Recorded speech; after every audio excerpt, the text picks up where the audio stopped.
Rádio França Internacional, emissões em língua portuguesa, são 18 horas em Paris e em Maputo. Eva Massi.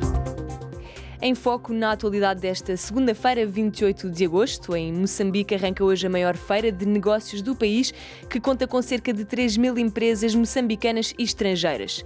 Nos Mundiais de Atletismo, o único medalhado dos países lusófonos, que decorreram até ontem em Budapeste, foi o brasileiro Caio Bonfim, com uma medalha de bronze na modalidade de 20 km de marcha.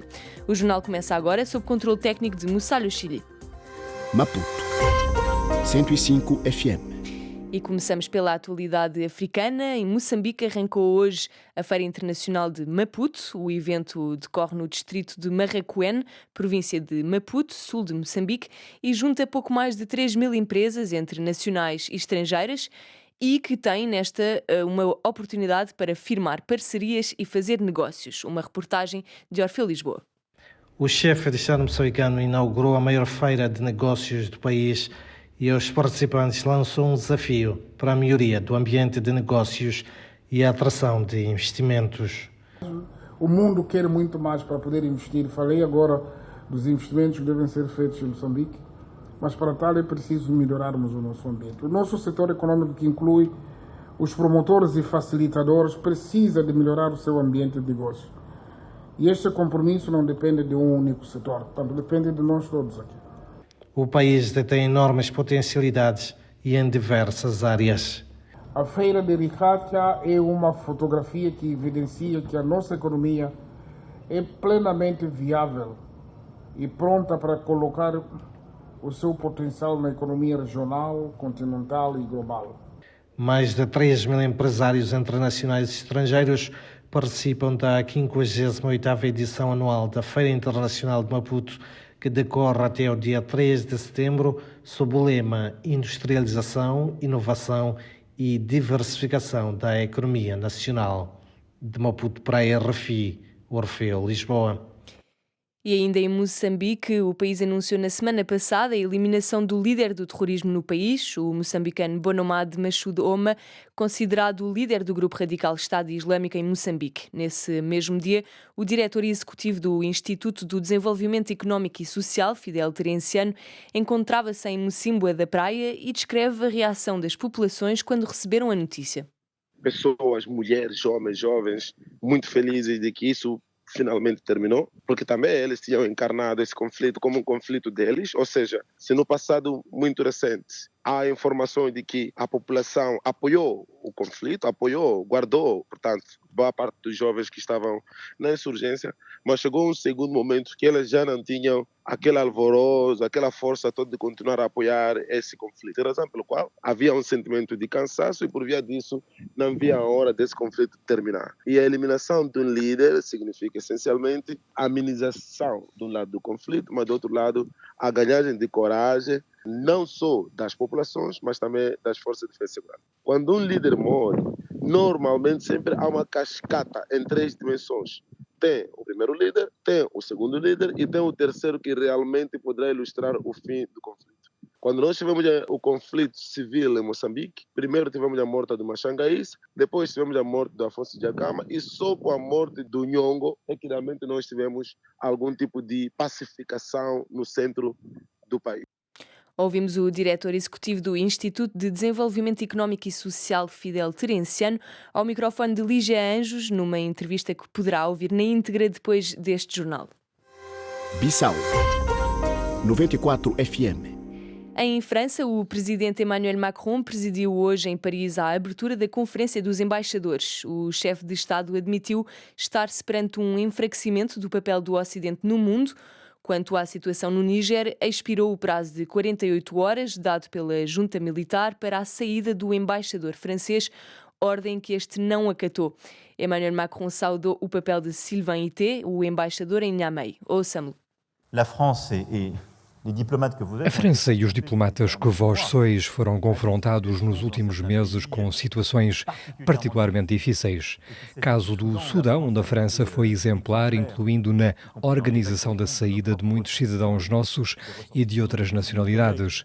No Níger, agora mesmo, e aproveito para saudar o vosso e os vossos colegas que nos acompanham a partir dos respectivos postos de trabalho. Ser diplomata é um compromisso, às vezes arriscado, implica espírito de responsabilidade, do qual sempre destes prova em situações difíceis, como também o vivemos em anos anteriores, como no Afeganistão ou noutros lugares do mundo. Ouvimos o presidente francês Emmanuel Macron numa tradução de Miguel Martins. E nos Estados Unidos, o ex-presidente Donald Trump vai ser julgado a partir de março de 2024 em Washington pela sua tentativa de inverter os resultados das eleições presidenciais de 2020. Em desporto, nos Mundiais de Atletismo, o único medalhado dos países lusófonos que decorreram até domingo em Budapeste foi o brasileiro Caio Bonfim, na modalidade de 20 km marcha, conquistou uma medalha de bronze. A atleta portuguesa Oriol Dongmo não chegou ao pódio no arremesso do peso, ficando no quarto lugar, um rescaldo de Catarina Falcão.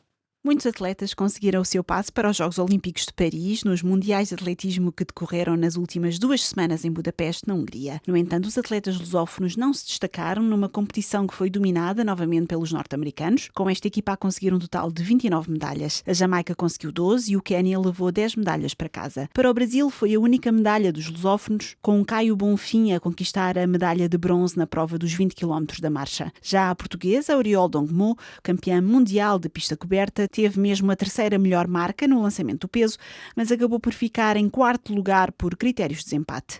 Os restantes países lusófonos levaram um atleta a Budapeste. De Angola partiu o jovem velocista de 200 metros, Marcos dos Santos, com 19 anos, mas que não foi além das qualificações. A Guiné-Bissau teve nos 100 metros o seu representante, Seco Camará, que também ficou pelas qualificações. São Tomé e Príncipe levou uma atleta, Gorete Semedo, para os 200 metros, que não conseguiu classificar-se.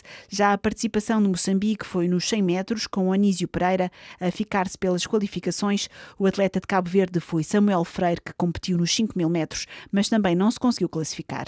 O calor perturbou a participação de todos os atletas, com os termómetros a atingirem temperaturas que tornaram impossíveis a realização de algumas provas e obrigando ao adiamento de muitas delas, mexendo assim no calendário oficial destes mundiais.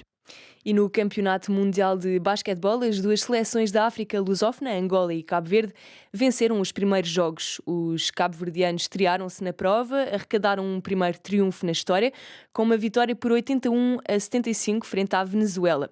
Em conferência de imprensa, Emmanuel Trovoado, o selecionador de Cabo Verde, mostrou-se feliz e admitiu que agora é momento de festejar antes de pensar no terceiro e derradeiro jogo frente à Eslovénia. Bem, em primeiro lugar, de facto, hoje é um dia histórico para as nossas ilhas de Cabo Verde, para um país tão pequenino. Deixa-me ver se consigo expressar bem esta alegria, esta emoção, este povo resiliente que é, sofredor que é, trabalhador que é. Não há dia mais bonito para dedicar esta vitória ao povo de Cabo Verde. Segundo, estes bravos atletas que, de facto, lutaram, souberam ombrear a cor da bandeira de Cabo Verde. Veja que é a primeira vez que estamos a participar num campeonato do mundo. Jogamos com uma equipa fortíssima, que é a Venezuela, que jogou nesta preparação com as melhores equipas do mundo. Saímos no segundo período a levar 23-9, mas acabamos por quarto período ganhar por 22-9. It's amazing. Foi uma caminhada difícil. Começou, de facto, nos Camarões, numa época de Covid, uma época que tivemos nesse jogo apenas 9 jogadores, que acabamos esse jogo apenas com 7 jogadores. Aqui demonstra o que é o povo cabo-verdiano. Agora tenho uma certeza. Fui acompanhando a imprensa durante muitos anos, há muito tempo, até esta preparação, e a imprensa tocou num ponto crucial, que Cabo Verde seria a 32ª equipa no final desta competição. Hoje, temos a certeza que não vamos ser isso. Primeiro, de facto, se me permite, vamos festejar dentro dos limites essa grande história. Hoje fizemos história. A Eslovénia é de facto uma grande equipa. Luka Doncic é de facto um grande jogador. Mas nós temos 12 tubarões no mar com fome. Também temos Eri Tavares, the best post in Europe. Ouvimos Emmanuel Trovoada, selecionador de Cabo Verde. A seleção cabo-verdiana ocupa o terceiro lugar na tabela classificativa com 3 pontos, os mesmos do que a Geórgia e a 1 ponto da Eslovénia. Terminamos assim este jornal. Continue connosco já a seguir para o Espaço Convidado e o Magazine de Desporto.